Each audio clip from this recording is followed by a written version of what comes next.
มื่อวานนี้นะคะคุณชัยธวัฒน์ตุลาธนผู้นำฝ่ายค้านแล้วก็เป็นหัวหน้าพรรคก้าวไกลเนี่ยได้มีการยื่นเรื่องต่อประธานสภาเนี่ยในการที่จะขอให้มีการตั้งคณะกรรมาการในการตรวจสอบเรื่องของขอบเขตอำนาจศาลรัฐธรรมนูญสืบเนื่องจากคำวินิจฉัยของศาลรัฐธรรมนูญ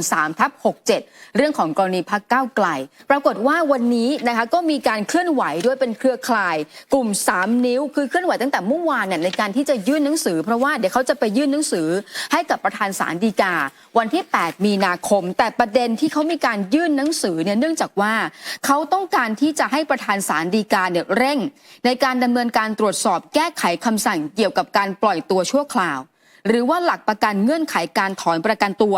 นักกิจกรรมทางการเมืองอย่างเร่งด่วนมีการหยิบยกตัวอย่างก็คืออย่างนางสาวเนติพรหรือว่าบุ้งหรือว่าทานตะวันหรือแม้กระทั่งแฟรงค์ที่บอกว่าวันนี้เริ่มอดอาหารนะเริ่มมีการประท้วงเพราะว่านี่คือกระบวนการยุติธรรมที่ไม่สามารถอำนวยความยุติธรรมและก็ปกป้องสิทธิเสรีภาพของประชาชนได้อย่างแท้จริงในบางช่วงบางตอนของหนังสือฉบับนี้นะคะระบุว่าจริงๆแล้วตามกระบวนการยุติธรรมเนี่ยต้องมีการสันนิษฐานเอาไว้ก่อนว่าบุคคลดังกล่าวเนี่ยเป็นผู้บริสุทธิ์ซึ่งได้รับการรับรองจากรัฐธรรมนูญและก็กฎหมายระหว่างประเทศซึ่งก่อให้เกิดการละเมิดสิทธิเสรีภาพในการแสดงออกต่างๆเดี๋ยววันที่8 มีนาคมนี้ทางด้านของมูลนิธิประสานวัฒนธรรมซึ่งเป็นเครือข่ายม็อบ3 นิ้วนะก็จะมีการส่งหนังสือเรียนประธานศาลฎีกาทั้งเรื่องข้อกังวลความเป็นอิสระของผู้พิพากษาการใช้ดุลพินิษในการพิจารณาสั่งไม่ให้ปล่อยตัวผู้ต้องขังทางการเมืองหรือว่าเรื่องของหลักเกณฑ์ในการปฏิบัติเองก็ตามแต่พอไปดูรายชื่อกลุ่มคนกลุ่มองค์กรที่จะมาร่วมกันในการยื่นหนังสือเนี่ยรวมไปถึงเรื่องของการที่จะไปเรียกร้องให้ประธานศาลฎีกาพิจารณาเรื่องของหลักเกณฑ์ในการปล่อยตัวชั่วคราว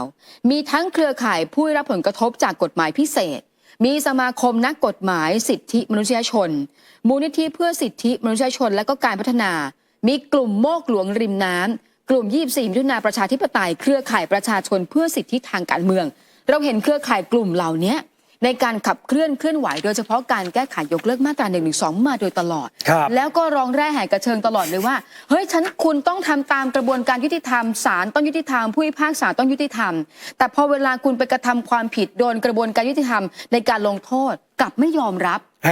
แล้วไม่ใช่ว่าเขาไม่เคยปล่อยตัวนะอย่าลืมว่าแกนนำหลายคนที่ใช้ชีวิตอยู่ด้านนอกเรือนจำได้เนี่ยก็ยื่นปล่อยตัวชั่วคราวศาลก็เมตตามาตั้งหลายครั้งหลายครั้งมากแล้วบางทีศาลเนี่ยเมตตาในการรอลงอาญาด้วยซ้ำไปแต่เพราะคนที่ถูกขังตอนเนี้ยมันกระทำความผิดซ้ำๆซากๆผิดเงื่อนไขศาลไงทำไมที่นี่ถึงไม่เข้าใจกันถูกต้องแล้วกลุ่มเหล่านี้ที่ตอนนี้สังคมเนี่ยเริ่มรู้ทันขึ้นเรื่อยๆถ้าภาษาศัพท์ของพี่สมภพพอดีที่เรานำมาเล่าบ่อยๆนะพี่สมภพจะเรียกกลุ่มพวกนี้ว่า loser ขี้แพ้หรือว่า3 กีบไม่รู้จักคิดเนี่ยนะพอไม่ได้ดั่งใจคุณผู้ชมมันจะพูดว่าอะไรรู้ไหมไม่อยู่แล้วประเทศนี้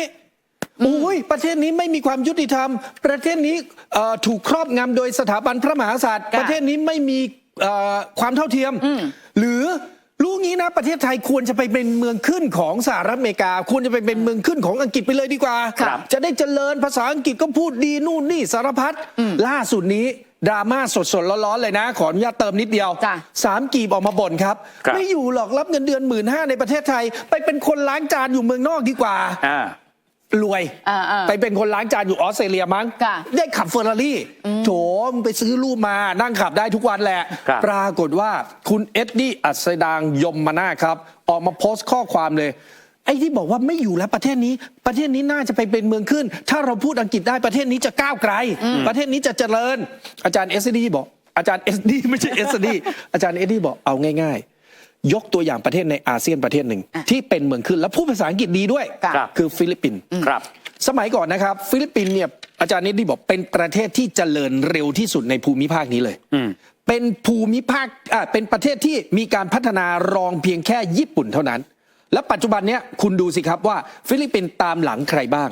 ฟิลิปปินส์ตามหลังเพื่อนบ้านในอาเซียนแทบจะไปล้างท้ายในกลุ่มกัมพูชาลาวเมียนมาแล้วและประวัติศาสตร์ฟิลิปปินส์คือการตกเป็นอาณานิคมของชาติตะวันตกมายาวนานที่สุดในโลกประเทศหนึ่งเคยเป็นเมืองขึ้นของสเปนมหาอำนาจอันดับ1ยุคโบราณก่อนที่จะตกอยู่ภายใต้อานัตอเมริกามหาอันดับ1ยุคปัจจุบันทุกวันนี้ฟิลิปปินส์มหาวิทยาลัย ที่เก่าแก่ที่สุดในเอเชีย ซึ่งเปิดสอนตั้งแต่ปีคริสต์ศักราช 1616 แต่ 1611 แต่ทุกวันนี้ไม่ติดอันดับ 300 มหาวิทยาลัยแรกของโลกเลยนะ หรือเอาคนจบหมอในฟิลิปปินส์จำนวนไม่น้อย ทุกวันนี้ก็หนีไปทำงานที่สหรัฐอเมริกา แต่ไม่ได้ทำงานหมอนะครับ ไปทำงานพยาบาล เพราะคุณภาพการศึกษาและใบประกอบโรคศิลป์ต่ำเกินกว่าจะยอมรับ หรือคนฟิลิปปินส์ย้ายถิ่นออกไปทำงานนอกประเทศ 8 ล้านคนเพราะค่าจ้างในประเทศต่ำมาก อาชีพพยาบาลเงินเดือนเริ่มต้นแค่ 7,000 ครู 6,500 วิศวกร 12,000 การย้ายถิ่นทำให้เกิดการส่งเงินแรงงานของฟิลิปปินส์กลับประเทศเกือบ 20,000 ล้านดอลลาร์ต่อปีเหลือเกือบครึ่งหนึ่งของมูลค่าการส่งออกทั้งหมด และจากข้อมูลของ Social Weather Station พบว่าประมาณครึ่งหนึ่งของฟิลิปปินส์มีชีวิตความเป็นอยู่ในระดับที่ต่ำกว่าเส้นความยากจนติดต่อกันหลายปี อาจารย์เน็ดดี้เลยตบกลับว่า3 กีบที่เธอบอกว่าถ้าเป็นเมืองขึ้นของฝรั่งจะทำให้คนไทยพูดภาษาอังกฤษและประเทศเจริญมากกว่านี้อยู่ที่ไหนฟิลิปปินส์นี่แหละเป็นเมืองขึ้นทั้งสเปนและอเมริกาหรือจะเอาพม่าอินเดียบังกลาเทศไหมเป็นอาณานิคมของอังกฤษยาวนานเป็น100 ปีมีคนพูดอังกฤษมากกว่าไทยด้วยแล้วเจริญก้าวหน้ากว่าเราหรือเปล่าเวียดนามกัมพูชาลาวอาณานิคมฝรั่งเศสเป็นอย่างไรทุกวันนี้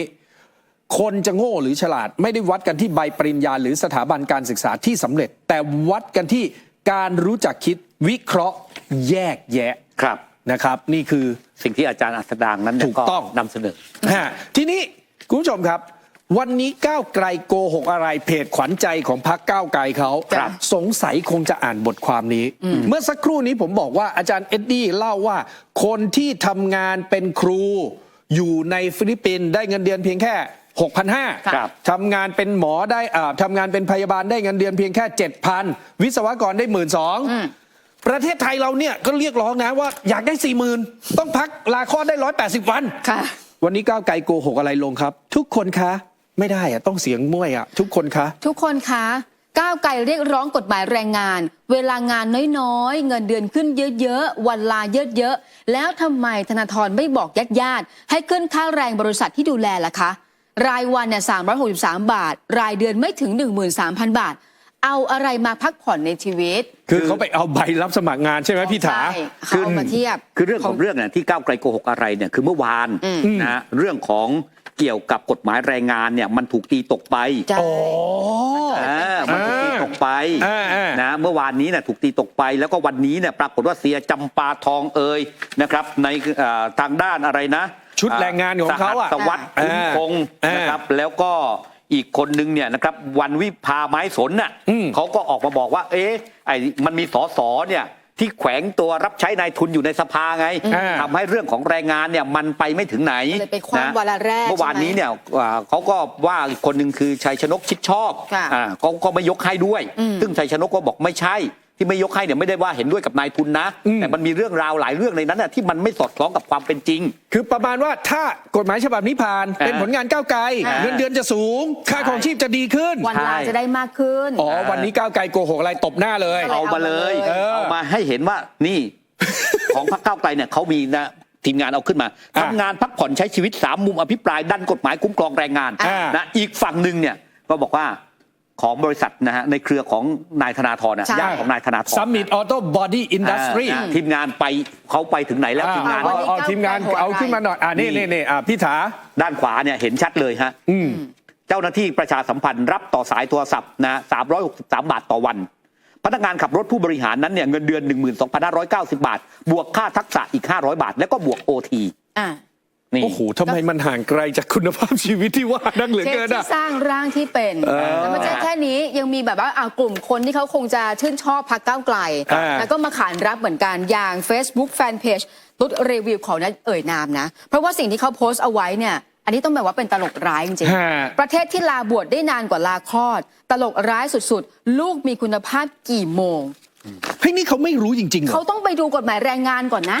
ลาบวช15 วันลาคลอดได้ประมาณ98 วัน แล้วผมบอกเลยนะน้อยมากที่ลาบวชครบพรรษาไม่มีหรอก ใช่ 5 วัน 7 วันรีบกลับแล้วกลัวโดนไล่ออก คือคุณลาได้แค่15 วัน ถ้าเกินกว่านั้นคุณก็ลาได้นะ แต่คุณไม่ได้เงินเดือน ใช่ หรือบางที่เนี่ยเชิญคุณให้ออกไปเลย ใช่ไง คือคุณจะลามันก็เป็นสิทธิ์แต่ว่าในตามกฎหมายเนี่ยลาคลอดเนี่ยมากกว่าลาบวชอีกนะ เอ๊ะ อ่ะ เพจคุณภาพนี้รู้สึกเรา เราเดี๋ยวคุยกันยาวนะ ค่ะ คุณผู้ชมนะก่อนที่จะปิดท้ายเบรกนี้นะ ผมไปเห็นคลิปที่ตอนนี้กำลังแชร์กันในโลกออนไลน์ ครับ เป็นเด็กฝรั่งคนหนึ่งหน้าตาดีเชียวนะครับกำลังล้างเท้าให้คุณพ่อ อื้อหือ นะแล้วเอาพวงมาลัยเนี่ยไหว้คุณพ่อกราบคุณพ่อเนี่ยเขาเป็นใครน้องมวย คือคนนี้ก็เป็นเหมือนอารมณ์เป็นยูทูบเบอร์ ครับเขาบอกว่าคือเธอเคยมาเป็นนักศึกษาแรกเสียงในประเทศไทย ค่ะ นะฮะมาซึมซับวัฒนธรรมไทย กลับไปประเทศตัวเองเนี่ยก็เลยเอาวัฒนธรรมของไทยเนี่ยนะการล้างเท้าคุณพ่อในโอกาสสำคัญนะกราบเอาพวงมาลัยไหว้คุณพ่อ ใช่ แสดงความรัก เอามาให้เห็นว่านี่คือสิ่งสวยงาม ที่เด็กรุ่นใหม่นั้นเนี่ยบางคนนั้นเนี่ยมองข้ามไป ใช่ มาร่วมสนับสนุนท็อปนิวส์นำเสนอความจริงได้แล้ววันนี้ เพียงกดปุ่ม Super Thanks แล้วเลือกจำนวนเงินตามที่ต้องการได้เลยครับ ขอบคุณครับ